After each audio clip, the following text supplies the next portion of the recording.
ஒரு பெண் சேலை கட்டுற விதத்திலேயே குபேரன் அருளை தீர்மானம் செய்ய முடியும். குபேர யோகம் கிடைக்கும். அன்பான தாயே, சகோதரியே, சேலை கட்டுறதுக்கு முன்னாடி மனசு தூய்மையாக இருக்கணும். அதுதான் முதல் குபேர யோகம்.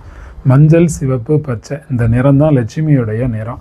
சேலை அணிந்தாலே ஒரு தெய்வீக சக்தி உங்களை சூழ்ந்து இருக்கும். முந்தானை எடுத்து இடது தோளில் போடும்போது கவனமாகவும் மரியாதையாகவும் போட்டுக்கணும். அலட்சியமாக சேலை கட்டினா அலட்சியமான மனநிலைமையும் அலட்சியமான பணநிலைமையும் கொடுத்துரும். அதனால் நல்லபடியாக சேலை கட்டுங்க. சேலை வெறும் ஆடை அல்ல, ஒரு பெண்ணினுடைய தெய்வீக கவசம். மங்களகரமாக கட்டினீங்கன்னா தூய்மையான மனசு வரும். சேலை தான் குபேரன் அருளோட வாசல். நெற்றியில் குங்குமமும் காதில் தோடும் அலங்காரம் கிடையாது. லட்சுமி தன்னை வெளிப்படுத்தி கொள்ளக்கூடிய அற்புதமான வழி அது. ஒரு பெண் மங்களகரமாக சேலை கட்டி நிற்கும்போது குபேரன் வந்து தலை வணங்குவார். உங்கள் அம்மாவுக்கும் உங்கள் மனைவிக்கும் சகோதர சகோதரிகளுக்கும் இந்த வீடியோவை ஷேர் பண்ணுங்கள். சேலை கட்ட சொல்லுங்கள்.